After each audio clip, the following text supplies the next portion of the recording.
দোয়া কবুলের গল্প। বিশাল সাগরের বুকে ভাসতে থাকা খড়কুটা যেমন কোনো কুল পায় না, লক্ষ্যহীনভাবে ভেসে বেড়ায়, তেমনি আমিও কুলহীন এক সাগরে পড়ে গিয়েছিলাম। প্রচণ্ড রকম ডিপ্রেশনে, সিদ্ধান্তহীনতায় ভুগছিলাম। আত্মহত্যার মতো বড় সিদ্ধান্ত নেওয়ার সাহস হয়নি। বিভিন্ন রকম সমস্যায় ভরে যায় জীবন। আসলে আমি নিজে কি চাই তাই বুঝতে পারছিলাম না। দোয়ায় শুধু নিজের মৃত্যু কামনা করতাম। হঠাৎ ফেসবুকে একটি গল্পে চোখ আটকে যায়। একজন রুটি বিক্রেতা, যে কিনা ইমাম হাম্বল রহমাতুল্লাহি আলাইহের সাক্ষাৎ পাওয়ার দোয়া করছিল, আর তা পূরণের জন্য সারাক্ষণই ইস্তেগফার পাঠ করত, এবং তার দোয়া একসময় পূরণ হয়। মনে নড়া দিল গল্পটি। অনবরত আস্তাগফিরুল্লাহ পড়তে থাকলাম। একসময় এমন হয়ে গেল ব্যাপারটা, মাঝরাতে হঠাৎ ঘুম ভেঙে গেল, শুনতে পাই নিজের ভিতর থেকে কে যেন আস্তাগফিরুল্লাহ পাঠ করছে।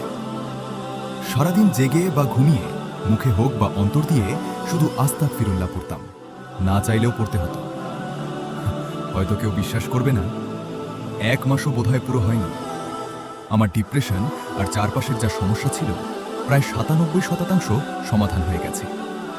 এমন কিছু সমস্যা ছিল যা সমাধান হওয়া সাধারণ চোখে একেবারেই অসম্ভব ছিল, কিন্তু আজ সেই সমস্যা প্রায় সমাধানই হয়ে গেছে। আমি নিয়মিত নামাজ পড়ি না, জীবনে কোনো ভালো কাজ করেছি বলেও মনে হয় না। মহান আল্লাহর কাছে শুধু একটা কথাই বলতাম, আল্লাহ, আমি পাপী, কিন্তু তোমারই তো বান্দা। আমার হয়তো দেখানোর মতো কোনো নেক ভালো কাজ নেই, কিন্তু তোমার ভান্ডার তো অসীম। সেখান থেকে তোমার নিজ দয়ায় আমার দোয়া কবুল কর। আলহামদুলিল্লাহ, এই অধম পাপীর দোয়া আল্লাহ কবুল করেছেন। যা সবার চোখে অসম্ভব ছিল, তাই মহান দয়াময় আল্লাহ সম্ভব করে দিয়েছেন। ইস্তেগফারের সুফলের কথা অনেক শুনেছি, আর এমন পরিস্থিতিতে পড়েছিলাম অন্তর থেকে বিশ্বাস করা ছাড়া কোনো উপায় ছিল না। কিন্তু এত তাড়াতাড়ি এভাবে যে কবুল হয়ে যাবে, আমি পাপী ভাবতেও পারিনি। গল্প না, সত্যি। হ্যাঁ, এটাই আমার দোয়া কবুলের গল্প। আলহামদুলিল্লাহ। ভিডিও শেয়ার করু যেন অন্যরাও উপকৃত হয়।